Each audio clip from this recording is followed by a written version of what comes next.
जीते जी मोक्ष नहीं मिल पाता। जीते जी मोक्ष चाहिए, किस तरीके से मिलेगा और खुद सेल्फ स्टडी कैसे करी जाए? आध्यात्म और पूजा पाठ यानी धर्म और संस्कार, ये दोनों अलग अलग चीज़ें होती हैं कि आपकी जो इच्छा है आप उसको पूरा करो अपने अध्यात्म के साथ। मोक्ष की प्राप्ति के लिए आपको सब कुछ छोड़ना पड़ेगा। आप खुद ही अपना अच्छा बुरा और अपने टारगेट्स खुद ही तय करते हो और खुद ही छोड़ भी देते हो। सबसे पहले खुद को खुश रखना जरूरी है मोक्ष की प्राप्ति के लिए। मनीष जी, सही एज क्या है इस ज्ञान को प्राप्त करने के लिए? अगर आपके बच्चे, आपके वाइफ आपके साथ में पूजा पाठ कर रहे हैं, वो आपका मोक्ष है। आप अगर एक जॉइंट फैमिली में खुशी खुशी रह रहे हैं, वो आपका मोक्ष है। नमस्कार दोस्तों, राधे राधे। तो स्वागत है आपका एक और नए पॉडकास्ट में। तो आजकल आप लोग कंटेंट देख रहे होंगे बहुत ज्यादा स्क्रॉल करते हुए, हर दूसरी या तीसरी रील मुझे भी और आपको भी मोक्ष के अराउंड दिखती होगी। मोक्ष, पुरुषार्थ, अध्यात्म, स्पिरिचुअलिटी। तो हर इंसान का एक एंड गोल होता है कि आखिरी में क्या करना है, आखिरी में कहाँ जाना है, अध्यात्म से जुड़ना है। और आजकल आपने देखा ही है कि कितने सारे हमारे धर्म गुरु आ गए हैं जो बहुत ही ट्रेंडिंग और बहुत मोटिवेशनल बातें आपको समझाते भी हैं कि क्या करना है, क्या नहीं करना है, नाम जप एंड बहुत सारी चीजें हैं।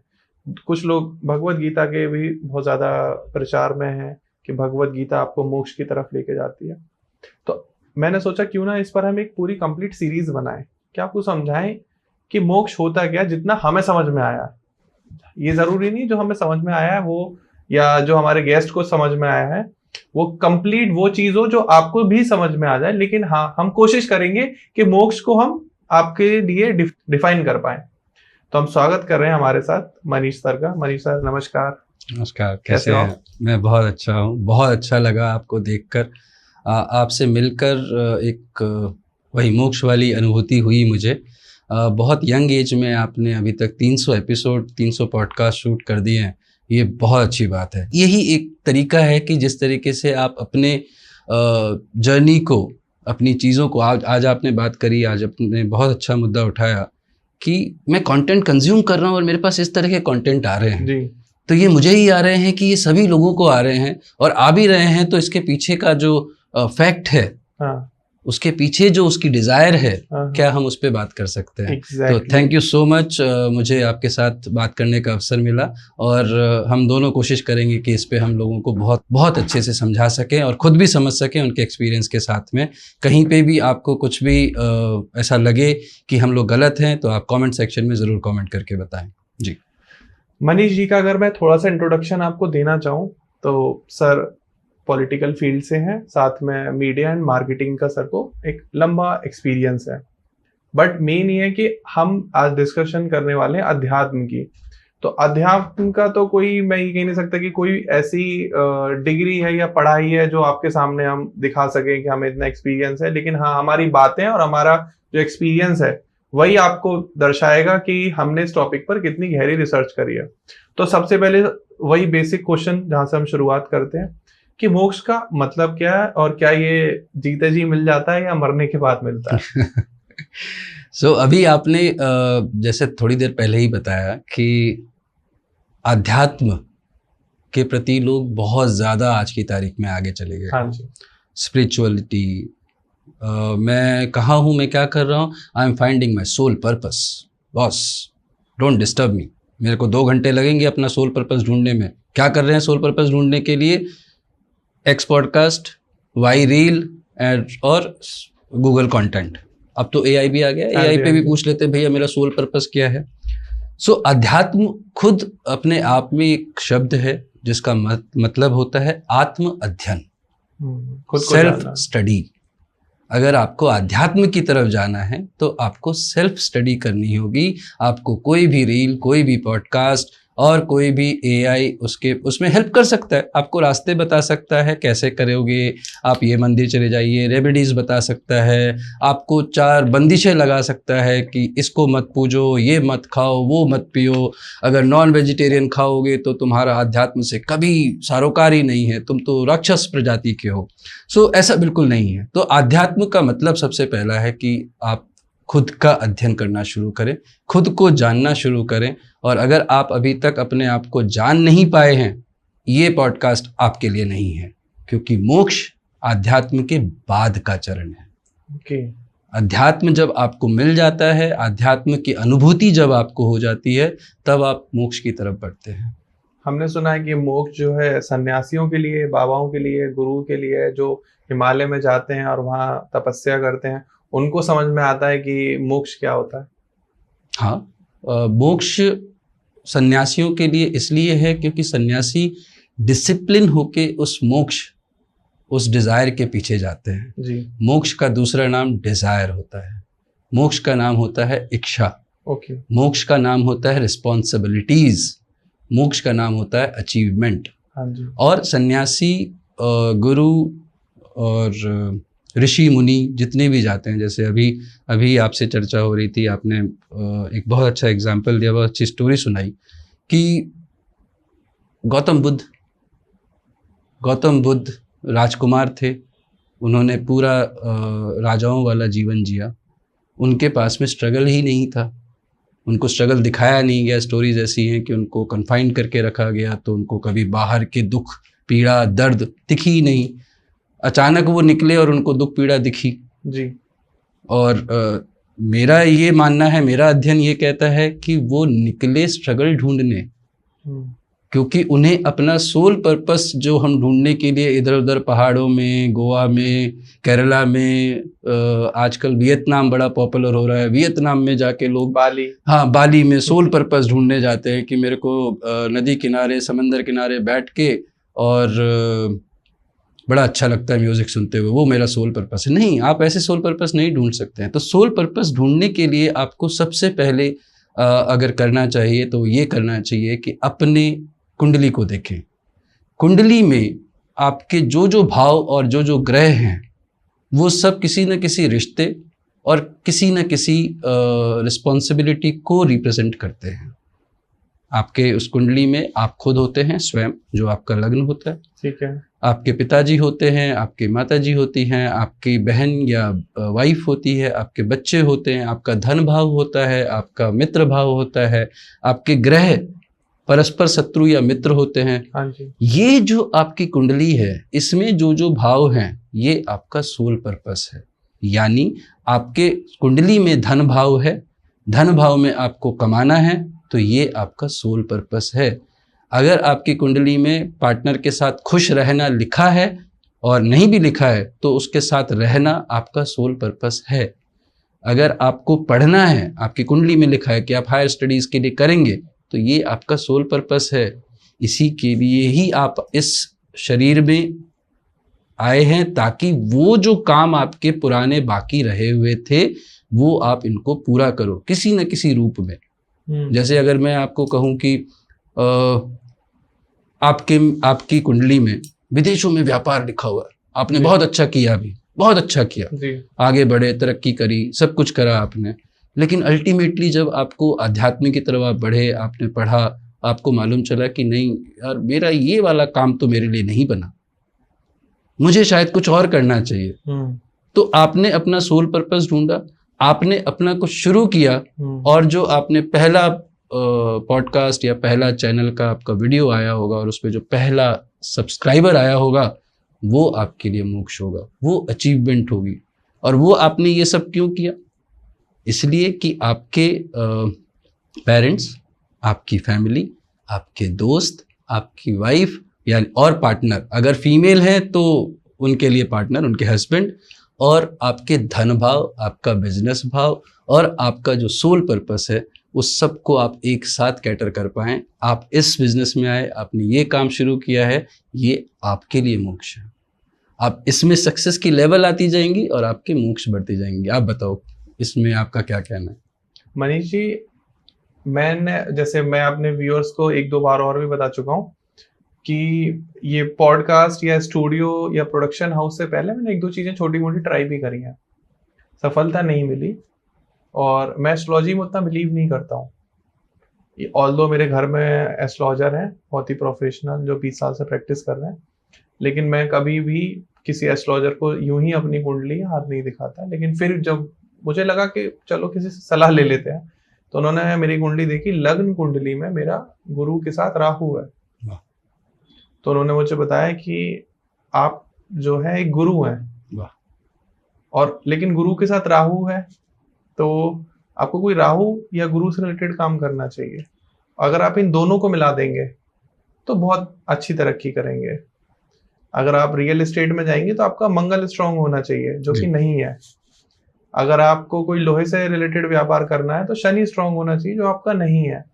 तो आपको गुरु या तो आप कोई ज्ञान देने लगिए, लेकिन ज्ञान आपको कैमरे पर देना पड़ेगा क्योंकि राहु भी साथ में है। तो जब मुझे बात समझ में आई कि अच्छा मेरी लग्न कुंडली में गुरु के साथ राहु है और भाषा पे मेरा नियंत्रण है, शब्दों पे मेरी पकड़ है, मैं बहुत सॉफ्ट स्पोकन हूँ, जैसे मेरी ऑडियंस सुनती है हमेशा, मैं कोई भी चीज एकदम भड़बड़ा कर नहीं बोलता, जल्दी मुझे गुस्सा नहीं आता। तो गुरु के साथ राहु होने की वजह से मुझे इतना तो समझ में आ गया कि हाँ ये काम मैं कर सकता हूँ। तो उस दिन मैंने एस्ट्रोलॉजी पर थोड़ा सा बिलीव करके इस तरफ कदम रखा, और ईश्वर की कृपा है कि मुझे अभी तक उन कठिनाइयों का सामना नहीं करना पड़ा जो नए लोग करते हैं इंडस्ट्री में आने के टाइम पे, चाहे वो बिजनेस से रिलेटेड हो के गेस्ट नहीं मिल रहे हैं, या समझ नहीं आ रहा कि एडिट कैसे करना है या शूट कैसे करना है। मेरी बस एंट्री हुई और अच्छे लोग जुड़ते गए, मिलते गए, और कारवा बढ़ता गया। और भगवान जाने ये कितनी दूर जाना है और कितनी ऊंचाइयों तक जाना है, तो सब ऊपर वाले की कृपा है। तो आपकी जर्नी से ही ये साफ साफ दिख रहा है कि मोक्ष के बाद एक जो मैं हिमालय में कैलाश में जाके गुफा में जाके 5 साल 11 साल 18 साल 1 साल 6 महीने तब करूँगा, भगवान मिलेंगे। भगवान क्या करेंगे? भगवान यही तो कहेंगे कि तेरा लाइफ अच्छे से गुजरे, तेरे पास पावर्स हो। आपने जो काम शुरू किया और उस काम में आपको सफलता मिल गई, आपका ब्लॉकेज नहीं आया जी, आप उस लेवल पे हैं जहाँ पे आपका भगवान से डायरेक्ट कनेक्शन है। भगवान की सीधी आपके ऊपर छत्र छाया है, यही मोक्ष है। मैं यही आपको कहना चाह रहा हूँ कि मोक्ष का जो मतलब हम आज की तारीख में सोशल मीडिया में और इसको देख रहे हैं। मैं कई मित्र हैं मेरे, मैंने भी खुद भी कोशिश करी। मैं कई गुरुओं के पास गया, मैं साउथ गया, मैं नॉर्थ गया, मैं वेस्ट गया, सब जगह गया। सबके अपने अपने वर्जन थे। कोई कहता आप ये करो, कोई कहता आप ये करो, कोई कहता आप 5 घंटे कम से कम चैंट करो, कोई कहता 10 मिनट भी काफ़ी हैं। समझ नहीं आया। मन फिर भी विचलित रहता था कि कैसे करूं, क्योंकि तब तक मैं अध्यात्म में नहीं गया था। अध्यात्म और पूजा पाठ यानी धर्म और संस्कार, ये दोनों अलग अलग चीज़ें होती हैं। मैं धर्म से ब्राह्मण हो सकता हूं, लेकिन मैं संस्कार से पंडित नहीं हूं। यही बात जो है वो मोक्ष को आपको डिफाइन करनी होती है। अगर आप मोक्ष की तरफ जाना चाह रहे हैं, पहले आपको ये चेक करना है कि आप उस स्टेज तक पहुंचे हैं कि नहीं पहुंचे हैं जी। और वो स्टेज क्या है? वो स्टेज है sense of achievement, sense of responsibility. आप भाग नहीं सकते हैं मोक्ष पाने के लिए, कोई भी नहीं। इसीलिए मैंने आपको गौतम बुद्ध का एग्जाम्पल दिया था। मैं आपको भी रिसेंट एग्जाम्पल देता हूँ, स्टीव जॉब। कई मित्र हैं मेरे जो 40 की, 45 की, 50 की एज में हैं, 30 की एज में भी हैं। स्टीव जॉब की तरह एकदम काम करे लगे हुए हैं आईटी इंडस्ट्री में, बहुत अच्छा कर रहे हैं भगवान की दया से। आइडल उन्होंने स्टीव जॉब को बनाया हुआ है। यार 70 साल तक, 60 साल तक मैं भी काम करूँगा और मैं भी बाबा के पास जाऊँगा और दीक्षा लूँगा और मैं सब कुछ छोड़ छाड़ दूँगा। मेरा उनसे एक ही प्रश्न है, स्टीव जॉब कब गए थे आध्यात्म की तरफ? क्या उन्होंने अपनी कोई रिस्पॉन्सिबिलिटी छोड़ी थी? मुझे नहीं लगता कोई भी रिस्पॉन्सिबिलिटी। क्या उन्होंने कोई अचीवमेंट छोड़ी थी? उन्होंने मोक्ष के सारे पैरामीटर पे टिक मार्क करके फिर कहा कि मैं अब आध्यात्म करूंगा। वो आध्यात्म की तरफ गए थे। मोक्ष तो उनको बहुत पहले मिल गया था। मोक्ष उनको पहला पेचेक मिलते ही पहला इन्वेस्टमेंट मिलते ही, पहली बार जब ट्रेडमार्क का रजिस्ट्रेशन हुआ होगा, तब कितने मोक्ष के मोमेंट आए होंगे। एप्पल जैसी ब्रांड पे या उन्होंने जो ब्रांड बनाए उसमें कितने मोक्ष के मोमेंट आए होंगे। आपने अभी अपनी एक बताया कि आपका मोक्ष का मोमेंट ये हो सकता है कि अभी तक भगवान की दया से आपको अच्छे लोग मिलते जा रहे हैं, ऑडियंस अच्छी मिल रही है, इतनी प्यारी ऑडियंस है जो दिनों दिन आपको सुन रही है, देख रही है, हर गेस्ट को अप्रिशिएट कर रही है, आपके टॉपिक को अप्रिशिएट कर रही है। नहीं तो कितने लोग हैं आज की तारीख में, कितने आर्टिस्ट हैं, कितने क्रिकेटर हैं, स्पोर्ट्स पर्सन हैं, सब मेहनत कर रहे हैं, लेकिन सचिन तेंदुलकर, विराट कोहली तो एक या दो ही है। सही बात है। तो वो मोक्ष है जो वो आए हैं बन के, जो काम कर रहे हैं, वो सब मोक्ष में है। मुझे ऐसा लगता है जैसे अभी आपने सचिन तेंदुलकर या विराट कोहली का नाम लिया, जो जितनी ज्यादा शिद्दत से अपना काम करेगा, मेहनत करेगा और सेकंड ऑप्शन नहीं रखेगा अपने काम में। मैंने कितनों को कहते हुए सुना है कि हो गया तो ठीक है, नहीं तो कुछ और देख लेंगे, चल गया तो ठीक है वरना वो ऑप्शन तो है ही, लग गई जॉब तो ठीक है नहीं तो ये कर लेंगे। वो सारे लोग पहले तो जीवन में जो चाहते हैं वो कभी नहीं पा पाते हैं, दूसरा कभी वो आपको खुश नहीं मिलेंगे, उनके जीवन में लगातार उतार चढ़ाव आते रहेंगे। जैसे हम जैसे लोग हैं, मैं अपने आप को बहुत ग्लैड मानता हूँ कि मैं हमेशा एक नाव में सफर करता हूँ, एक बार में एक कार्य, दो कार्य मेरे से नहीं हो पाते। मैं हर किसी को मना कर देता हूँ कि मैं एक बार में दो चीजें ट्राई नहीं करता, एक बार में एक चीज करूंगा। सफलता असफलता ईश्वर के हाथ में है, मिलेगी नहीं मिलेगी वो एंड गोल है। तो अगर हम इसे मोक्ष से रिलेटेड कर लें या मोक्ष से उसको हम सोचें कि क्या हो सकता है, चाहे वो विराट कोहली जी का उदाहरण हो, चाहे सचिन तेंदुलकर का हो, या किसी भी बड़े सेलिब्रिटी का जो आज लेजेंड है, उन्होंने एक बार में एक ही चीज ट्राई करी होगी। उन्होंने ये नहीं सोचा होगा सचिन ने कि मैं 12th भी कर लूं और क्रिकेट भी खेल लूं। विराट कोहली ने ये नहीं सोचा कि मैं आज का मैच ड्रॉप कर लेता हूं, मैं अपने फादर की फ्यूनरल में चला जाता हूं। तो उन्होंने उस चीज का त्याग करा तो वो आज इतने बड़े लेजेंड बन पाए। लेकिन आम आदमी या कोई मिडिल क्लास पर्सन नहीं कर पाता है। तो आप मुझे थोड़ा सा ये समझाओ कि अगर इतना बड़ा लेजेंड बनना हो किसी को, तो क्या वो एस्ट्रोलॉजी की हेल्प लेके या किसी गीता जैसे बहुत अच्छी बुक है जो हमें बताती है कि कैसे जीवन जीना है, वो कौन से ऐसे योग हैं जिनको हम करके मोक्ष पा सकते हैं, तो कैसे करें? वही मोक्ष पाने के तो बहुत सारे तरीके हैं जी। सबसे पहला तरीका वही है कि आप अपने आप को, अपनी आत्मा को स्टडी करें। 800 करोड़ आत्माएं हैं, आत्माएं तो बहुत ज़्यादा हैं, अगर हम सभी स्पीसीज को जोड़ लें, सबको जोड़ लें तो 800 करोड़ तो अभी इंसान की बात कर लेते हैं जो ह्यूमन बॉडी में आए हैं। आपकी आत्मा जिस बॉडी में आई है उसके ऊपर जिस दिन आप पैदा हुए थे आपके मोक्ष का रास्ता फिक्स था। अच्छा। आपके मोक्ष का रास्ता फिक्स इसलिए था क्योंकि अगर आप गरीब घर में पैदा हुए हैं तो आपके मोक्ष का रास्ता है कि आपको पैसे कमाने हैं, अमीर बनना, अपने आप को वो सारी खुशियां देनी है, आपको ऑडी चलानी है, BMW चलानी है, जैगवार चलानी है, थार चलानी है। आपका वो मोक्ष मोमेंट है। आपके मोक्ष की सारी परिकल्पना आपके पैदा होते ही हो चुकी होती है, आपको सिर्फ उस पर काम करना होता है। डिटैचमेंट एक नया वर्ड आ गया है, ये डिटैचमेंट नहीं होता है, ये एस्केप करने का एक मैकेनिज्म होता है। मैं वही कह रहा हूँ कि मुझे मोक्ष की तरफ जाना है, मुझे अपना सोल पर्पस ढूंढना है, आज मैं इस एस्ट्रोलॉजर से मिलूंगा, आज मैं उस गुरु के पास जाऊंगा, आज मैं हिमालय जाऊंगा, आज मैं मनाली जाऊंगा, आज मैं मैक्लॉयडगंज जाऊंगा, वहाँ पे मेरे को जाके अच्छी असीम शांति मिलती है, वही है मेरा मोक्ष। सो मोक्ष की स्टडी जो है वो होती है सेल्फ स्टडी के बाद। आप खुद ही अपना अच्छा बुरा और अपने टारगेट्स खुद ही तय करते हो और खुद ही छोड़ भी देते हो। क्यों? अगर आप फेल हो रहे हो, आपको नहीं समझ में आ रहा है, आपको ऑब्वियसली किसी गुरु की सहाय, गुरु कोई भी हो सकता है, आपकी वाइफ हो सकती हैं, आपकी मॉम हो सकती हैं, आपकी बेटी बेटा हो सकते हैं, जहाँ पे आप उनसे जाके बात कर सकते हो, सलाह ले सकते हो। एक से नहीं समझ में आएगा दूसरे से लोगे। लेकिन आप क्या कर रहे हो ना, आप सीधे मोक्ष की सलाह मांग रहे हो। अल्टीमेट गोल, मेरे को तो भगवान से जोड़ दो, मैं वृंदावन जाऊंगा, वृंदावन में जाके हरे कृष्ण करूंगा और मैं घर आऊंगा, मेरा मोक्ष तय है। अब मैं 70 साल जो है मैं सारे काम करूंगा, मेरा तो तय हो गया, मैं तो हरी भूमि जाऊंगा, मैं वहीं रहूंगा। मैं हिमालय जाऊंगा, मैं कैलाश की एक यात्रा करके आऊंगा हेलीकॉप्टर में बैठ के, 3 लाख रुपए हैं मेरे पास, हाँ और जी। मैं जाके वहां यात्रा कराऊंगा, मेरा मोक्ष का रास्ता खुल गया, मैं फिक्स हो गया, अब तो मेरे को कैलाश ने बुला लिया। हाँ, आपका वो रास्ता ही है कि आप वृंदावन गए, आपका वो रास्ता ही है कि आप किसी गुरु के पास में गए, वो आपका रास्ता ही है कि मैं आप जैसे एक व्यक्ति से मिला जिसके पास में एक अपना मोक्ष मूवमेंट है, बहुत सारे मोक्ष मूवमेंट है। ये आपको रास्ता दिखाने के लिए, एनकरेज करने के लिए, जैसे अभी आपने सचिन तेंदुलकर, विराट कोहली का नाम लिया। विराट कोहली अभी अभी अध्यात्म की तरफ हाँ जी। बढ़े हैं, अध्यात्म की तरफ बढ़ के उनको ये समझ में आया कि भैया अगर मेरे को पीस में रहना है तो मैं भारत में तो नहीं रह सकता। तो सबसे पहला काम उन्होंने क्या किया, उन्होंने बाहर अपना एक सेटअप करा, लंदन में घर ले लंदन में घर लिया, वो वहाँ चले गए। कई लोग उनके पीछे पड़ गए, अरे भैया तुम तो महाराज के, गुरुजी के भक्त थे, तो तुम भारत कैसे छोड़ के चले गए, तुम्हें तो वहाँ जाना नहीं चाहिए था।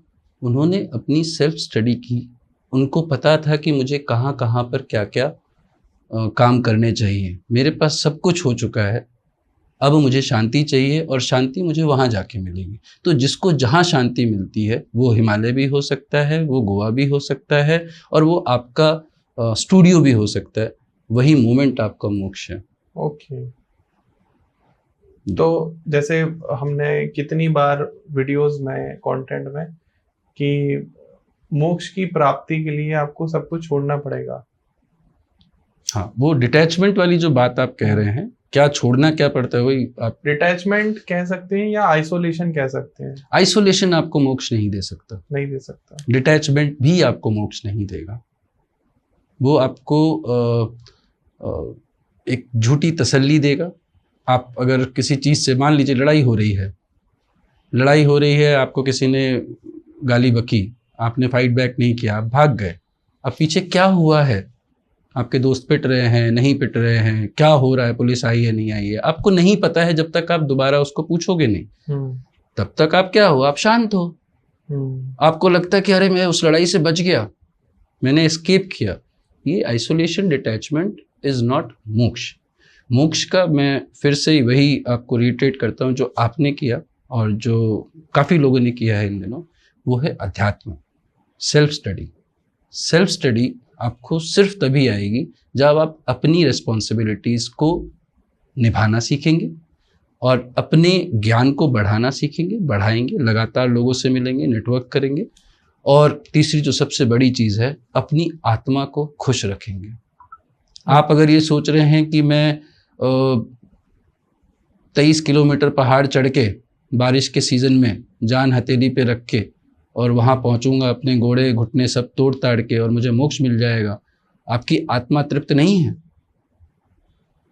अगर आपकी आत्मा खुश है तो आप बहुत प्यार से जाएंगे, बहुत सुकून से जाएंगे, बड़े अच्छे से जाके वापस आ जाएंगे, आपके घुटने और पैरों में कुछ नहीं होगा। और कई लोग ऐसे हैं, बहुत सारे लोग ऐसे हैं जो घर पे बैठे बैठे भी मोक्ष पाते हैं, अपने काम में मोक्ष पाते हैं, कॉफ़ी में मोक्ष पाते हैं, आपके साथ, आप जैसे मित्रों के साथ बैठ के मोक्ष पाते हैं। मुझे उन लोगों के बारे में सॉल्यूशन दीजिए जिनकी हर महीने ईएमआई जाती है, जिनके ऊपर बहुत सारा लोन कर्जा है, जिनके एक्स्ट्रा मैरिटल अफेयर चल रहे हैं, जिनके पार्टनर्स के अफेयर चल रहे हैं, जिनके बच्चे पैदा नहीं हो पा रहे, जो अपना घर खरीद नहीं पा रहे, जिनके माँ बाप बहुत बीमार हैं, तो वो ये सब चीज़ें नहीं कर पाते इजीली क्योंकि उनकी लाइफ में बहुत ज़्यादा प्रॉब्लम्स हैं। वो अभी ये वीडियो अगर देख रहे हैं आप और कमेंट सेक्शन में आके वो कहेंगे कि हमारी लाइफ में इतनी सारी मल्टीपल प्रॉब्लम है, हम कैसे मोक्ष की प्राप्ति कर सकते हैं, हम कहाँ मैक्लोडगंज या हम मनाली जाके मोक्ष सुकून ढूंढेंगे, क्योंकि हम तो इतने बर्डन में फंसे हुए हैं, हम जाना भी चाहते हैं लेकिन नहीं जा पा रहे हैं। तो उनको वो अनुभूति कैसे हो? बहुत अच्छा है। एक उदाहरण मैंने आपके ही किसी पॉडकास्ट में देखा था, बहुत अच्छी आपने एक कहानी, मुझे कहानी पूरी याद नहीं है, आप शायद याद दिलाएंगे, महाकुंभ की कहानी थी। हाँ जी।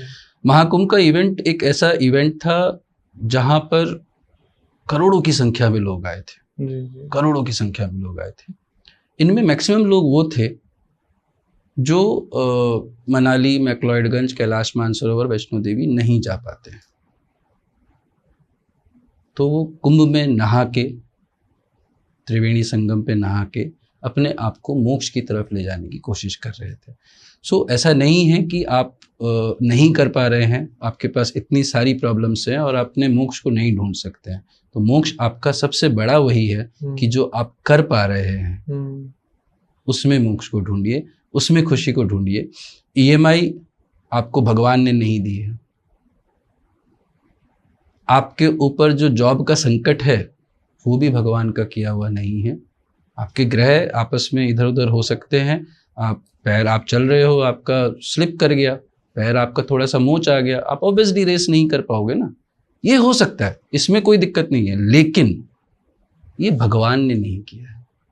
हम हर चीज़ जो आजकल मोक्ष की तरफ या सोल पर्पस ढूंढने निकलते हैं, वही जो आइसोलेशन और डिटैचमेंट वाला, बोले सब भगवान का किया। गीता पढ़ते हैं, बोले कर्म करते जाओ, फल की इच्छा मत करो। नहीं, वो ये कहते हैं कि सही कर्म करते जाओ। टारगेट जो है वो मछली की आंख है, आपको वहीं मारना है, आपको मारना पड़ेगा। और आप जब तक ये नहीं जानेंगे, बच्चों के साथ बहुत होता है आजकल, आप देख ही रहे हैं, रोज नए नए फुल पेज ऐड आ जाते हैं। नीट में हमारे बच्चे इतने नंबर आए, जेईई में हमारे इतने आए, अलग अलग एग्जाम्स होते हैं, अलग अलग कोचिंग इंस्टीट्यूट सब उसमें डालते हैं। क्या ये सारे बच्चे आईआईटी में जाते हैं? कुछ कहीं नहीं जाते।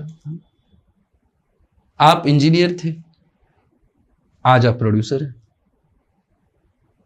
ये आपको जितनी जल्दी पता चलता है उतनी जल्दी आप अपने करियर को शेप दे सकते हैं। विराट कोहली, सचिन तेंदुलकर, स्टीव जॉब को पहले पता चल गया, उन्होंने अपने करियर को उसी हिसाब से शेप दिया, उसी हिसाब से अपने खर्चे बांधे, उसी हिसाब से अपना अचीवमेंट चार्ट रखा। विराट कोहली जब पहले आए थे तब तो नहीं भैया वो महंगी कार में घूमते थे। सही बात है। मैच चला, धोनी जी को देख लीजिए, महेंद्र सिंह धोनी बहुत बड़ा नाम है, उनसे अच्छा अभी आज की तारीख में मुझे कोई बंदा नहीं दिखता जिसको मोक्ष प्राप्त। अगर आप आज की बात कहें तो स्पोर्ट्स में, एटलीस्ट क्रिकेट में, महेंद्र सिंह धोनी से अच्छा मैं नहीं जानता हूं कि कोई व्यक्ति होगा जिसको मोक्ष मिला हुआ होगा। उनके पास सब कुछ है और वो इकलौते ऐसे बंदे हैं जो अपने घर से पूरा रांची बाइक पे बेखौफ घूमते हैं। कोई सेलिब्रिटी आप बता दीजिए, ये भी मोक्ष है sir.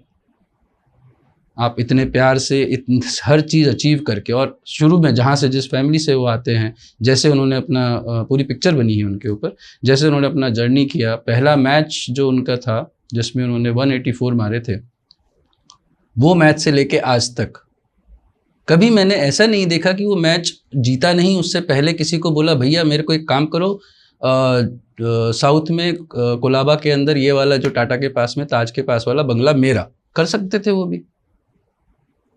Cricket, Indian cricket team के बंदे थे, हर बैंक आते आराम से खुशी खुशी दे जाते 100, 200, 500। कब लिया उन्होंने बंगला? ऑलमोस्ट रिटायरमेंट के पास में, ऑलमोस्ट रिटायरमेंट के पास में।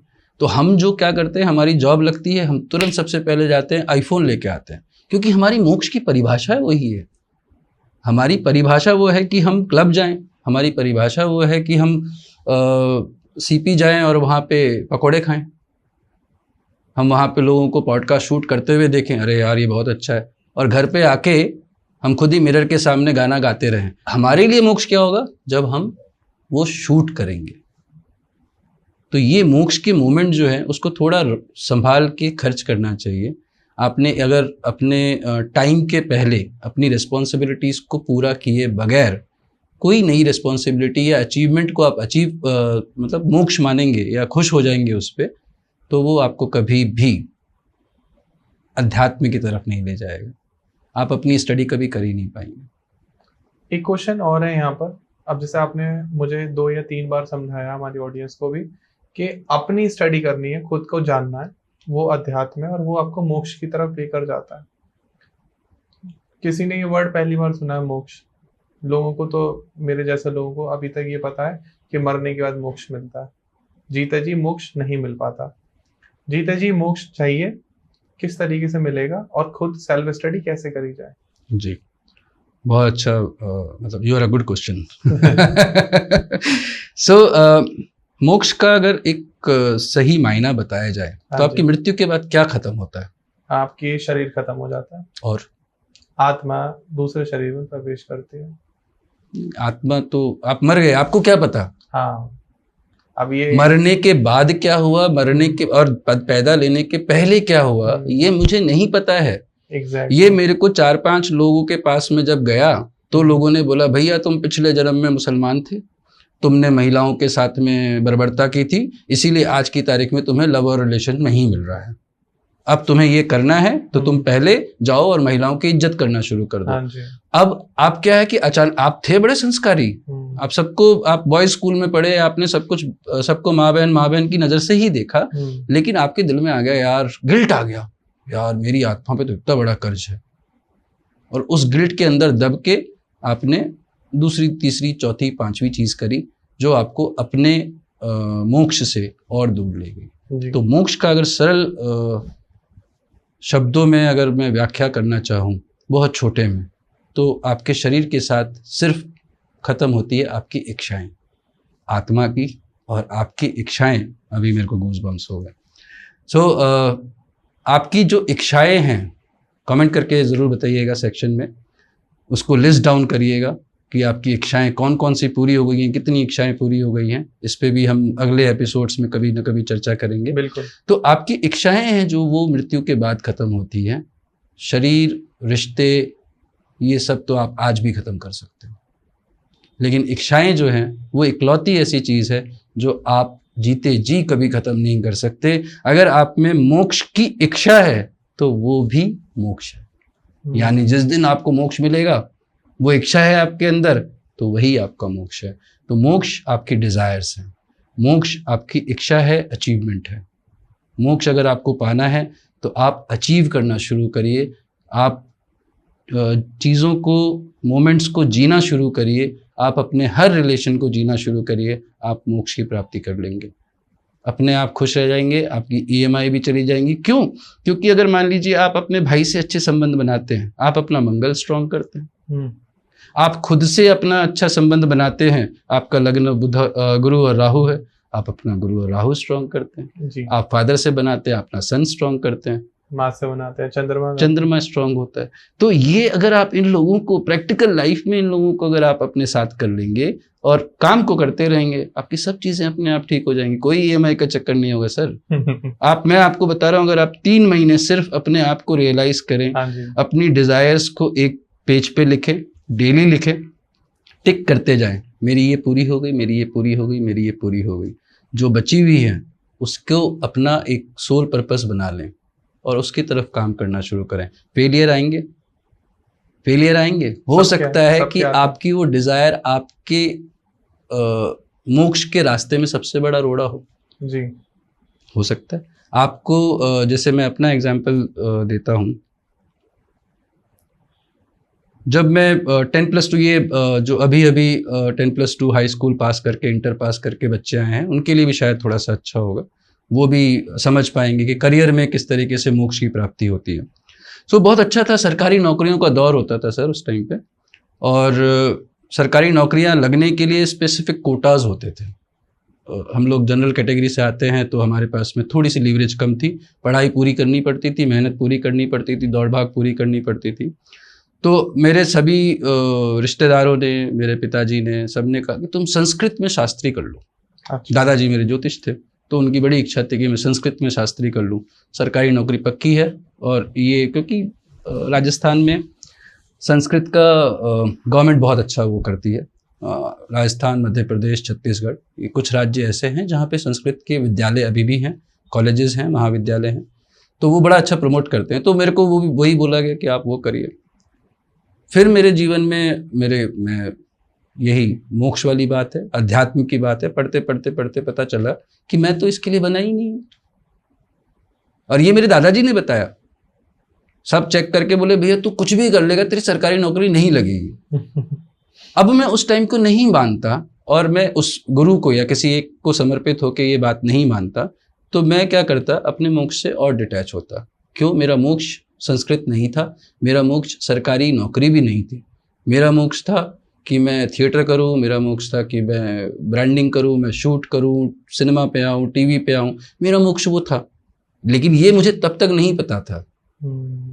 जब आया तो पहला इवेंट मेरा, फर्स्ट इवेंट हुआ सोनू निगम। 25,000 की क्राउड में रोल छोटा सा ही था, लेकिन वो फर्स्ट शो था, फर्स्ट इवेंट था, केपी सिंह रेलवे स्टेडियम में हुआ था ईयर 2000 में।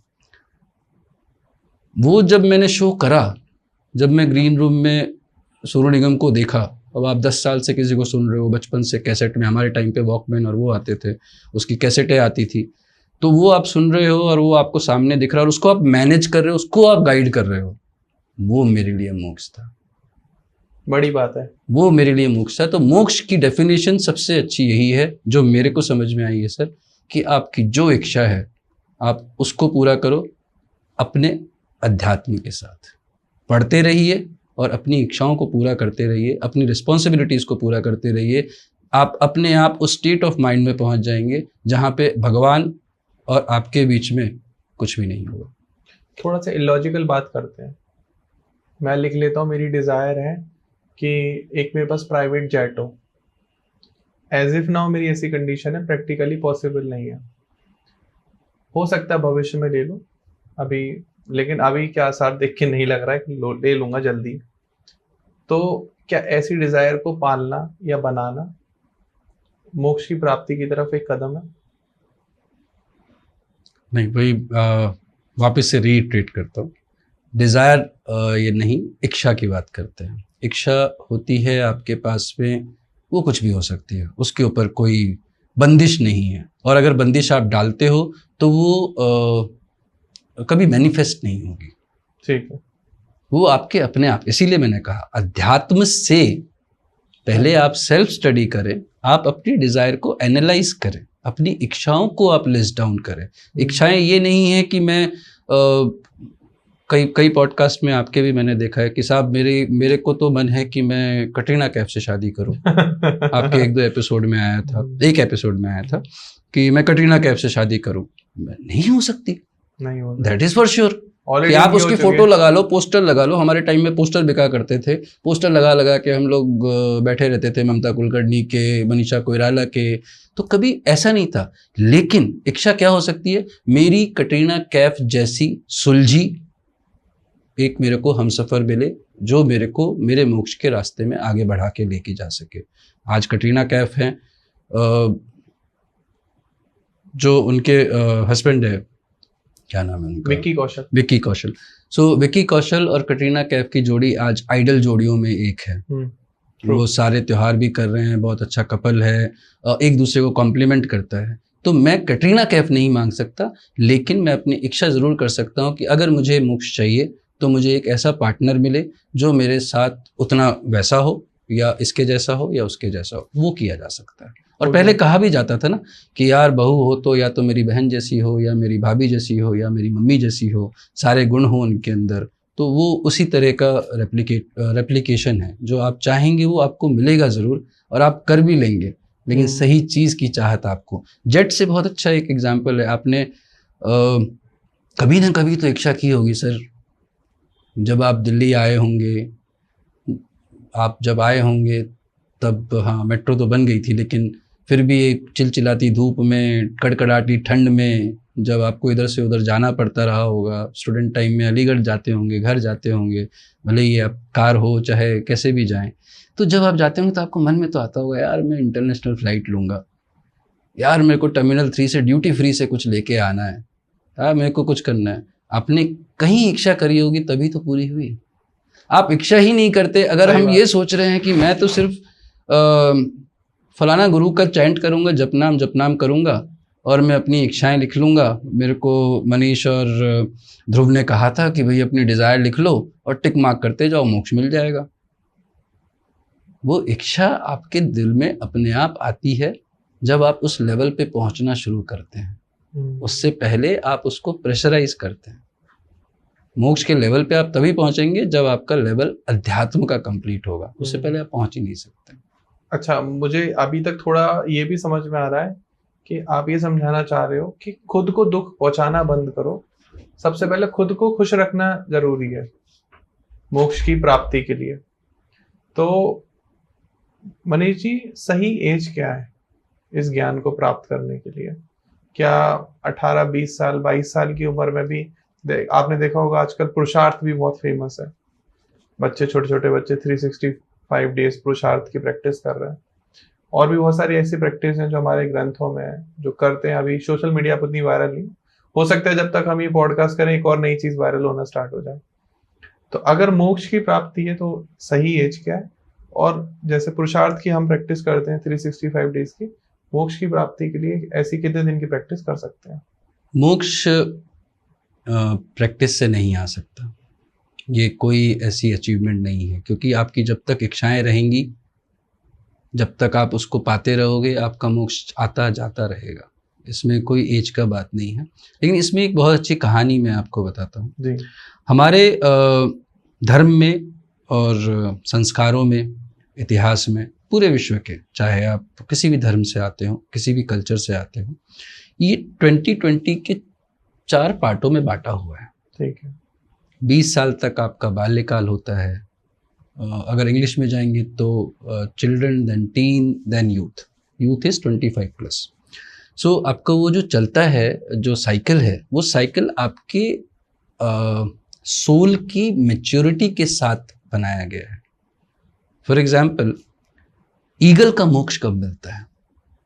कहते हैं कि ईगल दोबारा से अपने पंजों को, अपनी चोंच को तोड़ के और अपने पंखों को तोड़ के दोबारा रिफ्रेश कर लेती है। एग्जैक्टली 40 साल की, 35 से 40 के बीच में। अब क्योंकि एनवायरनमेंट थोड़ा उतना फ्रेंडली रहा नहीं है उन लोग के लिए, तो कई बार 35 में भी हो जाता है, कई बार 45 तक। अगर अमेजन साइड में जाएंगे तो 45, तो 40, मिड 40 आप समझ लीजिए। 40 के टाइम पे उसका एक टाइम आता है जहाँ पे उसको आइसोलेशन में जाना होता है, सब चीज़ों से डिटैच होना होता है, और उसको उसके सारी चीज़ें जो हैं वो हट जाती हैं। और वो 6 महीने अगर वो सर्वाइव कर लेता है तो एक नया ईगल बन के आता है। आपने कोविड सर्वाइव किया, अब नए ईगल बन के आए। आप 40 के नहीं थे, लेकिन वो जो 6 महीने ऑफ स्ट्रगल थे वो आपके पहले आ गए। हम लोगों के जो आजकल की हम अर्बन सोसाइटी में रहते हैं, जनरली इन जनरल ये आता है 40 के आसपास। हमारे पेरेंट्स जो कुछ सरकारी अफसर थे या जो भी छोटा मोटा धंधा जो भी कर रहे थे, जो अभी 60 के आसपास होंगे, उनको वो आया था 50 की एज में, या अभी आया होगा। अब वो राम राम पढ़ना शुरू करें हैं, हम लोग थोड़ा सा पहले कर लिए, क्योंकि हमने बहुत सारी चीज़ें अचीव कर ली हैं। हमारे पापा ने पहला टेलीफोन लगवाया होगा लाइन में लग के। आप कभी पूछिएगा अपने, आप भी पूछिएगा कमेंट में, आपके यहाँ पे पहला लैंडलाइन फ़ोन कौन से ईयर में आया था। सो जब पहला लैंडलाइन फ़ोन आया होगा, जब पापा लेकर आए होंगे, वो उनके लिए मोक्ष होगा। जब आपकी शादी हुई होगी, आपके बच्चा हुआ होगा, तो वो उनके लिए मोक्ष होगा। उनको आध्यात्म करने की ज़रूरत ही नहीं पड़ी। जब बहन की शादी हो गई थी, अच्छे से हो गई थी, चैन सुकून से, जो सुबह 5 साढ़े 5 बजे रो धो के जो लास्ट में वो बैठते हैं, वो उनका मोक्ष। अब मेरी सारी जिम्मेदारी चली गई, अब मेरे बच्चों का ब्याह हो गया, मैं दादा भी बन गया, चलो अब अध्यात्म की ओर, अब मोक्ष लेने चलते हैं। वो स्टीव जॉब हैं। जितने भी पेरेंट्स हैं हमारे जो इस एज में आके अध्यात्म कर रहे हैं, वो अपने एक्चुअली वो एज मतलब साइकिल के साथ चल रहे हैं। हम लोग क्या है कि हमने बहुत सारी रिस्पॉन्सिबिलिटीज पहले ले ली, और है अब बच्चे को पढ़ाना है, आपको ईयरली जिस तरीके से दिल्ली, एनसीआर, बॉम्बे, बेंगलोर में फीस आ रही है जी, तो आपको तो ये जितने में हमने एमबीए किया था उतने में तो अभी बच्चों का एक क्लास हो रहा है। सही बात है। तो उसको करने के लिए हमारे पास रिस्पॉन्सिबिलिटीज बड़ी हो गई, उनके पास में थोड़ी कम थी। तो वो 60 तक अपनी अचीवमेंट पूरी करके, सारी चीज़ें करके, अब फाइनली बोले कि अब हम मोक्ष, अब हम खुश हैं, अब हम वर्ल्ड टूर करेंगे। जो वर्ल्ड टूर करने चले जाते हैं, कुछ पेरेंट्स हैं जो घर पे ही रहते हैं, कुछ को बच्चों में मज़ा आता है, कुछ को घूमने में मज़ा आता है, कुछ को अध्यात्म में मज़ा आता है। मेरी माता जी हैं, या जो उनका एक ग्रुप है, उनको घूमने में और भजन गाने में मज़ा आता है। तो हर आदमी का एक अपना अपना मोक्ष का मोमेंट है। उनको अब पता है कि मेरी सारी रिस्पॉन्सिबिलिटीज़ पूरी हो गई, अब मैं आगे बढ़ता हूँ। तो अगर आपको मोक्ष के लिए किसी से भी सबसे पहले पूछना है, अपनी इच्छाओं को कैसे जिया जाता है, कैसे उसको पाया जाता है, तो अपने पेरेंट्स से एक बार बात करिएगा। यानी लीडरशिप और सूर्य और चंद्रमा।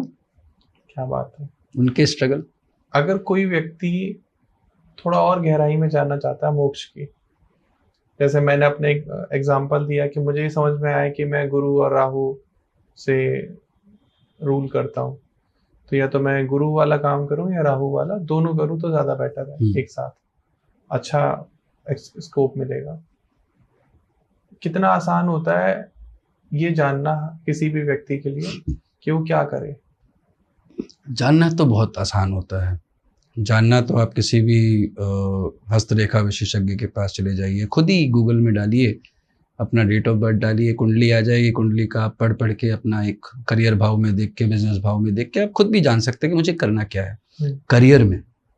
लेकिन उस करियर में आपको अल्टीमेट मोक्ष लेवल क्या है, ये आपको पहले आइडेंटिफाई करना होता है। अगर जब आपको करियर चूज करना है, आपने जैसे बोला कि मेरा गुरु और राहु है, मुझे पता चल गया।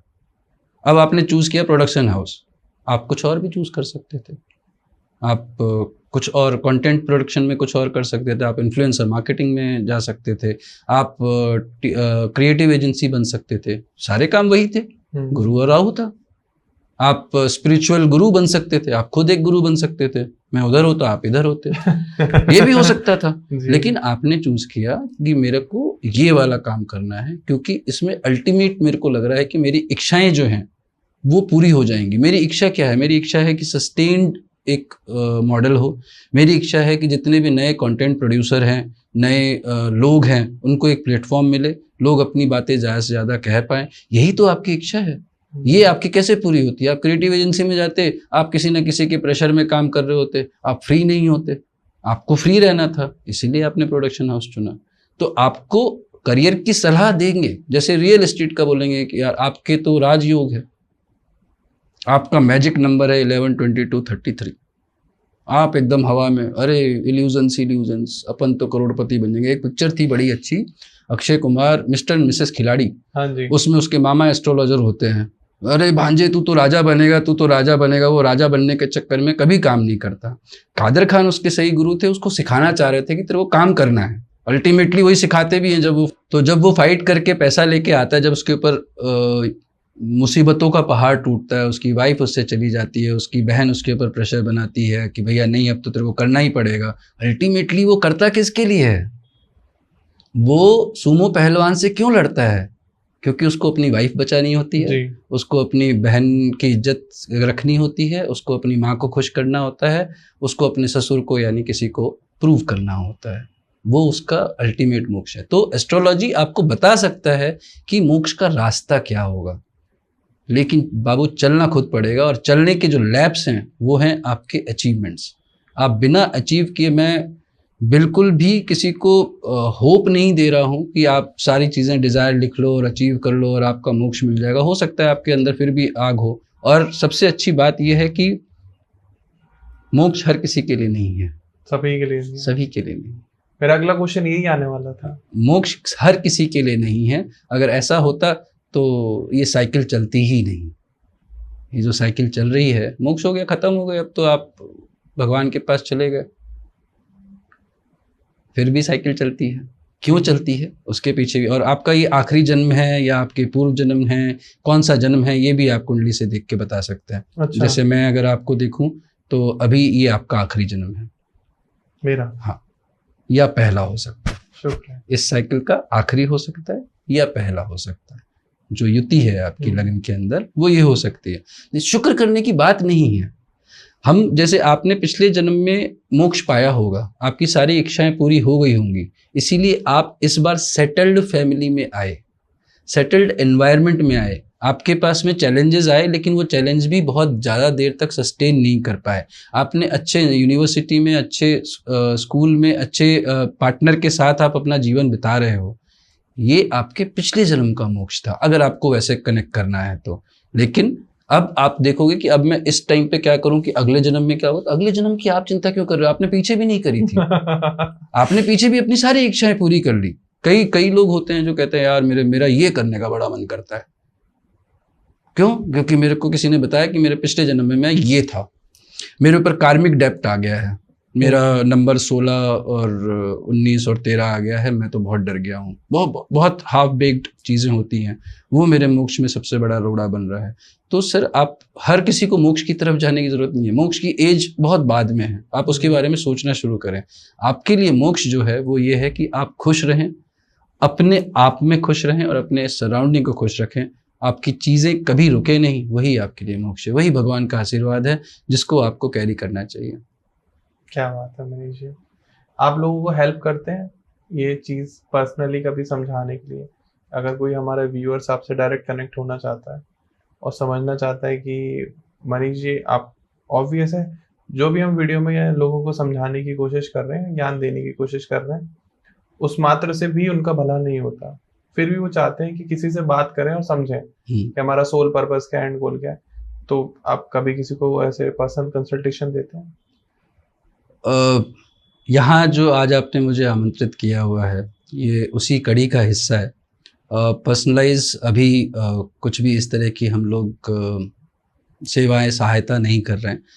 मैं सिर्फ ये चाहता हूँ कि आपके प्लेटफॉर्म के माध्यम से जितने ज़्यादा लोग कर्म की तरफ बढ़ें, अपने आप को खुश रखने की तरफ बढ़ें, अपने आप सभी का मोक्ष हो जाएगा। मेरा शायद मोक्ष का रास्ता ये होगा जहाँ पे मैं आपके माध्यम से, या क्योंकि अभी आज की तारीख में reels, YouTube, video, digital consumption इतना बढ़ गया है, हर आदमी जो है फ़ोन पे देखता रहता है, जल्दी समझता है। ऐसा नहीं है कि ये सारा कंटेंट जो है वो आपके अध्यात्म या मोक्ष या सोल लाइफ जर्नी के पीछे आपको उसको ख़राब कर रहा, नहीं। आपको अच्छा कंटेंट है, अच्छा कंटेंट आपको हेल्प, लोग बच्चे यूपीएससी पढ़ पढ़ के निकाल रहे हैं। कोविड में तो ऑनलाइन ही चला था ना स्कूल सर। कोविड के टाइम पे 2 साल में कितने सारे डॉक्टर ऑनलाइन ऑपरेशन करके निकले हैं। तो क्या हम उन्हें डॉक्टर बोलना बंद कर देते हैं? नहीं, हम उनके साथ भी रह रहे हैं, हम उनके साथ भी काम कर रहे हैं। तो ऑनलाइन से भी आप हमारी जो ये एपिसोड की सीरीज़ है मोक्ष वाली, इसमें अगर हम लोग बात करते जाएंगे, बहुत सारे ऐसे तथ्य आपके सामने आएंगे, ऐसे लाइव एग्जाम्पल आपके सामने आएंगे, बहुत सारे गेस्ट आएंगे जो अपने अपने एक्सपीरियंस शेयर करेंगे। आप भी अपने एक्सपीरियंस कमेंट के माध्यम से हम लोगों के साथ शेयर करेंगे कि मोक्ष जो हमारी समझ है, मेरी समझ है, ध्रुव जी की भी अपनी समझ है, वो मेरे लिए वही है। और मुझे लगता है पाने का सबसे अच्छा ज़रिया भी वही है कि आप अपनी इच्छाओं की पूर्ति करें। आपको अगर अच्छा लगता है कि आप सत्संग जाएं ज़रूर। कोशिश ये करें कि सत्संग आप कितने आराम से पहुंच सकते हैं। आप जाएं, सत्संग करें, आप गुरु से ज्ञान लें, लेकिन वो सत्संग जो आप पैदल चल के जाएंगे भरी गर्मी में, वो अच्छा लगेगा आपको, या आप एसी कार में जाएंगे और वहाँ पे जाके आप सोफे पे बैठेंगे और सत्संग कर, तो सत्संग ही रहे हैं ना आप, जहाँ पे आप अपनी फैमिली को ले जा सकें। आज बच्चे हैं मंदिर पूजा पाठ कुछ करने के लिए राज़ी नहीं है। अगर आपके बच्चे, आपके वाइफ आपके साथ में पूजा पाठ कर रहे हैं, वो आपका मोक्ष है। आप अगर एक जॉइंट फैमिली में खुशी खुशी रह रहे हैं, वो आपका मोक्ष है। अगर आपके पास में EMI फ्री ज़िंदगी चल रही है, तो वो आपका मोक्ष है। EMI ख़त्म होते ही जिस दिन आपकी NOC आती है ना, वो खुशी ज़्यादा बड़ी होती है उद्घाटन से। सही बात है। तो आप वो मोक्ष की तरफ बढ़ें और मोक्ष को अपनी इच्छाओं के साथ जोड़ना शुरू करें, अध्यात्म के साथ जोड़ना शुरू करें। और अध्यात्म का सबसे बड़ा जो फ़लसफ़ा है वो ये है कि आपको आपके अलावा और कोई खुश नहीं कर सकता, और जो खुश कर सकता है उसे सिर्फ आप ही खुश कर सकते हैं। यही मोक्ष की सबसे अच्छी परिभाषा। जैसा भी मनीष जी ने कहा कि आपको सिर्फ आप ही खुश कर सकते हो। आप विश्वास नहीं मानोगे, मैंने कितने लोगों को ये चीज़ कही होगी अभी तक। इसको हम सेल्फ लव भी कहते हैं। आजकल बहुत ट्रेंडिंग टॉपिक है सेल्फ लव। लोग इस चक्कर में डाइवोर्स वगैरह भी आसानी से ले लेते हैं। मुझे खुद से प्यार है, नहीं उसके साथ कुछ छोड़ दिया। तो मेरा ये कुछ आखिरी क्वेश्चंस हैं जो मैं ये पूछना चाहूँगा। जैसे गलत आचरण में जाना अपनी खुशी के लिए, शराब पीना, वैश्यावृत्ति करना, किसी भी रिलेशनशिप में धोखा देना अपनी खुशी के लिए, क्या आप मानते हो ये मोक्ष का पार्ट है? नहीं, फिर से मैं रीट्रेट करता हूँ मैंने जो बोला था। और जो मोक्ष और अध्यात्म का अल्टीमेट गोल होना चाहिए वो ये है कि मैं अपने आप को सिर्फ मैं ही खुश कर सकता हूँ, और जिनसे मुझे खुशी मिलती है उनको भी मैं ही खुश कर सकता हूँ। बड़ी बात है। तो अगर मेरे को घर जाके खुशी मिलती है, या दारू पी के खुशी मिलती है, या मुझे कोई नशा करके खुशी मिलती है, कोई म्यूज़िक करके खुशी मिलती है, तो वो भी करना तो मुझे ही पड़ेगा, और उसको खरीदने के लिए पैसे भी मुझे ही अर्न करने पड़ेंगे, और उसके बाद जो उसके परिणाम हैं वो या तो मैं भुगतता हूँ, या जो मुझे खुश रख सकते हैं वो लोग भुगतते हैं। तो आप आपको खुश रखते हो और आप अपने आप को भी खुश रखते हो, वो बहुत ज़रूरी है। आपकी वाइफ आपको बहुत प्रेम करती हैं, बहुत। अब तो खैर आजकल वही आपने डिवोर्स वाला किस्सा बताया, आपकी वाइफ बहुत प्रेम करती है, लेकिन कंधे से कंधा मिला के अगर आपकी वाइफ आपके साथ काम करती हैं, या हस्बैंड अपनी वाइफ के साथ में काम करते हैं विज़ा विज़, क्योंकि आत्मा तो दोनों में ही है, जिम्मेदारी दोनों की ही है, पार्टनर और जिम्मेदारी दोनों की है। मेरे पेरेंट्स, उनके पेरेंट्स, वो उनके पेरेंट्स, उनकी जिम्मेदारी ऑब्वियसली है।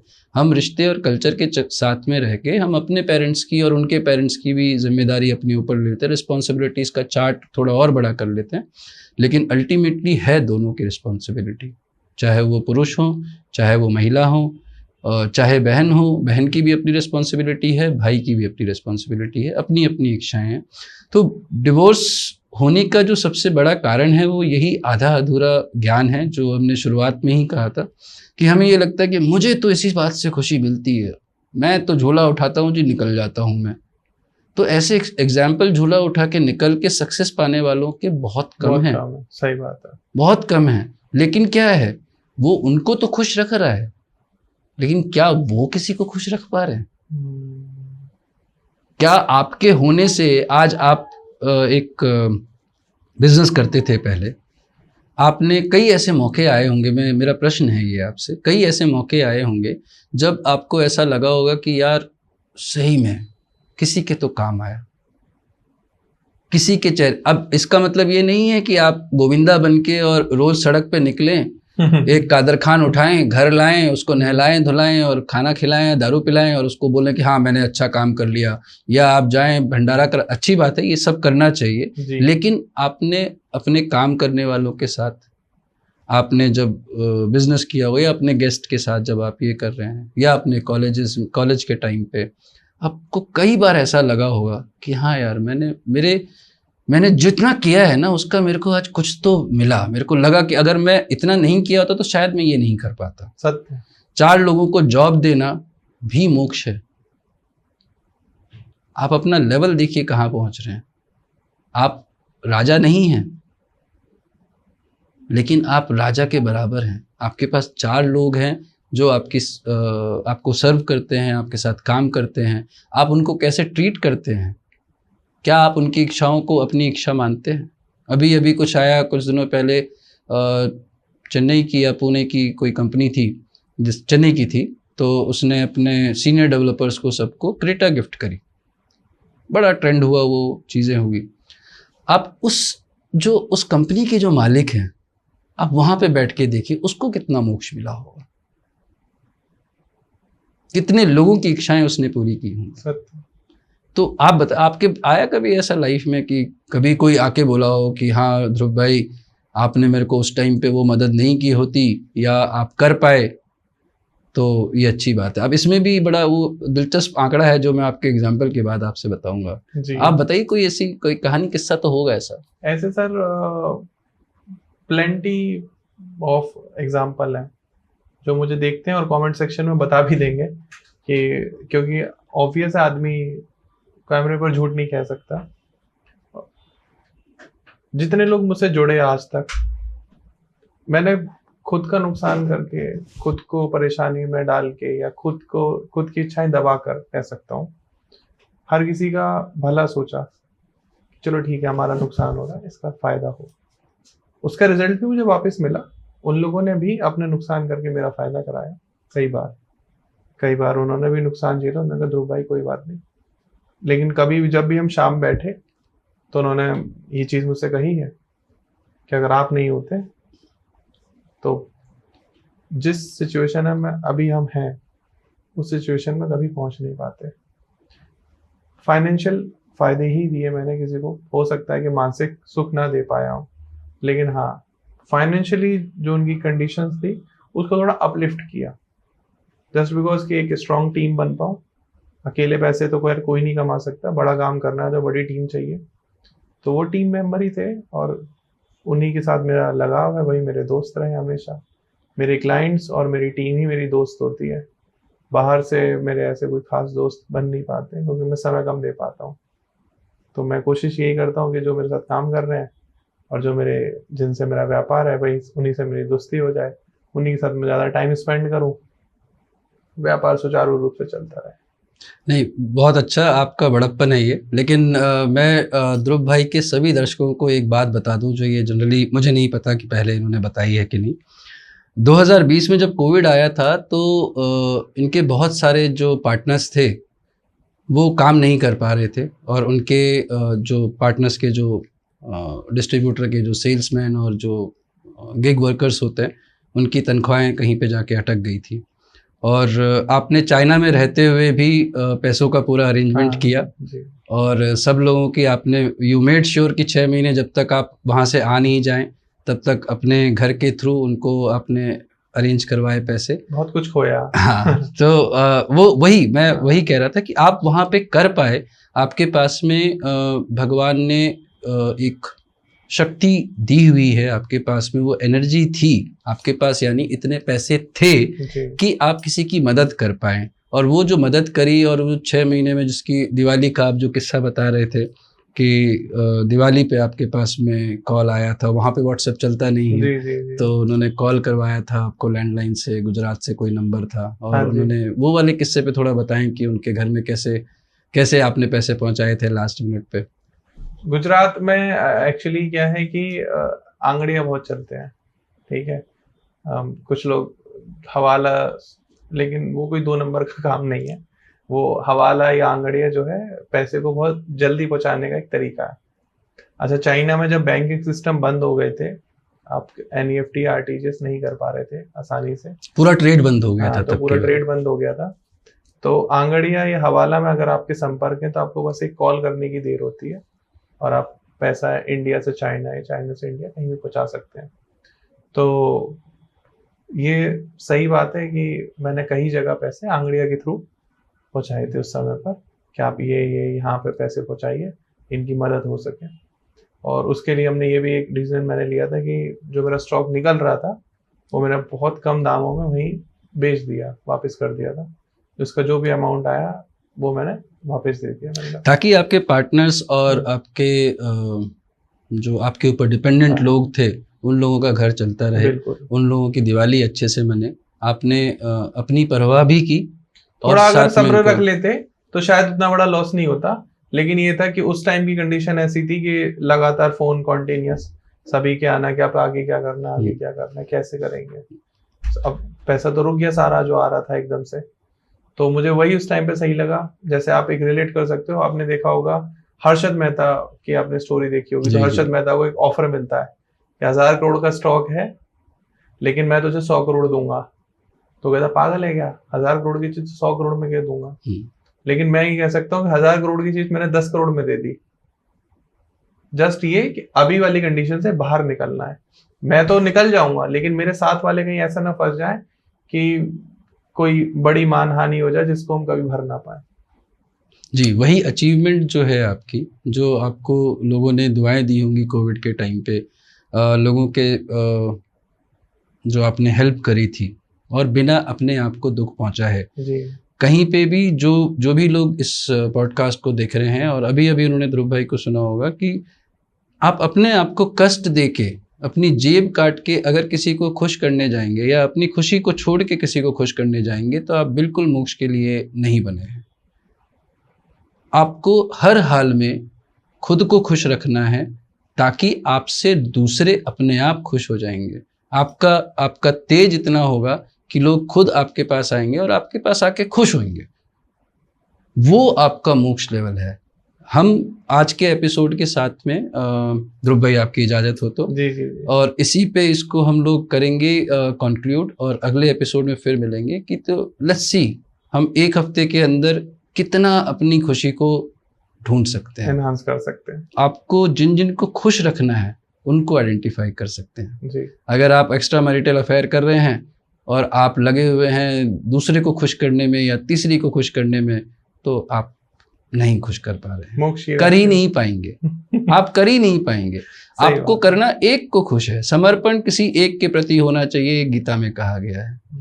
तो आपका हर रिश्ते का समर्पण किसी एक के प्रति ही होना चाहिए। गहरी बात है। रिश्ते के प्रति समर्पण एक अलग बात है, आजकल ये भी हो गया रिश्ते के प्रति समर्पण, मेरा तो ये रिश्ता है, she is my partner, she is my love interest, और she is my live in something whatever. So वो आपको समर्पण करना है पहले स्वयं के प्रति, क्योंकि आपको परब्रह्म जो है वो यहाँ है, आयरन मैन भी यहाँ है, हृदय में राम भी हनुमान जी ने यहाँ लिखे थे, क्योंकि यहीं पे हैं जो राम बसते हैं, यहीं पे हैं जहाँ से आपको मोक्ष मिलेगा। तो आप इधर उधर क्यों जा रहे हो, मत जाओ और हमारा पॉडकास्ट देखते रहो। अगले एपिसोड्स में आपको ज़रूर बहुत सारी और रोचक किस्से में सुनने को मिलेंगे। आपको क्या करना है, कमेंट सेक्शन में ये बताना है कि खुद को खुश करने के लिए वो कौन सी ऐसी 5 चीजें हैं या 5 प्रैक्टिसेस हैं या 5 तरीके हैं जो आप कर सकते हो। आप कोई भी एग्जांपल दे सकते हो कि मैं ट्रैवल करना चाहता हूँ, मैं ये बुक पढ़ना चाहता हूँ, मैं ये मूवी देखना चाहता हूँ, मैं अपने घर वालों को ये बात बताना चाहता हूँ जो आप बहुत सालों से छुपा रहे हो, अपनी कोई इच्छा, या कोई ऐसी जॉब, कोई ऐसा टारगेट, या कोई आप टॉक्सिक रिलेशन में हो, टॉक्सिक जॉब में हो, टॉक्सिक एटमॉस्फेयर में हो, आप वो छोड़ के बाहर निकलना चाहते हो। कोई भी ऐसी 5 चीजें जरूर बताना कमेंट सेक्शन में, तो हम मानेंगे कि ये पॉडकास्ट हमने सार्थक बना दिया। और अगले जो एपिसोड्स आएंगे उनमें हम आपको उन जो आप कमेंट सेक्शन में बताओगे या हम अपने हिसाब से चूज करके कि हाँ ये आज के टाइम की मेन प्रॉब्लम चल रही है, उनके बाहर निकलने के 5 बेस्ट तरीके भी डिस्कस करेंगे और नए नए रियल टाइम एग्जाम्पल भी आपको बताएंगे कि इन लोगों ने इस तरीके से करा, तो देखिए आज ही यहाँ पर स्टैंड करते हैं। तो हमारे साथ बने रहना, नए नए पॉडकास्ट आते रहेंगे, यूं ही हम आपके लिए अच्छा कंटेंट बनाते रहेंगे। और thanks to all of you कि आपने हमारी वीडियो अगर यहाँ तक देखी है, तो आपके धैर्य को हमारा सलाम। वीडियो को लाइक कर देना, अपने दोस्तों के साथ शेयर कर देना, क्योंकि ये कुछ नया है तो शेयर तो आपका बनता है। और चैनल के सपोर्ट के लिए सब्सक्राइब बटन दबाएं। एंड मनीष जी बहुत बहुत शुक्रिया कि आप यहाँ आए और इतने गहरे टॉपिक को आपने छेड़ा है, और मैं कोशिश करूंगा कि जब हमने छेड़ दिया है तो छोड़े ना। फिर मिलते हैं एक नए वीडियो में, एक नए पॉडकास्ट में, तब तक के लिए नमस्कार, राधे राधे।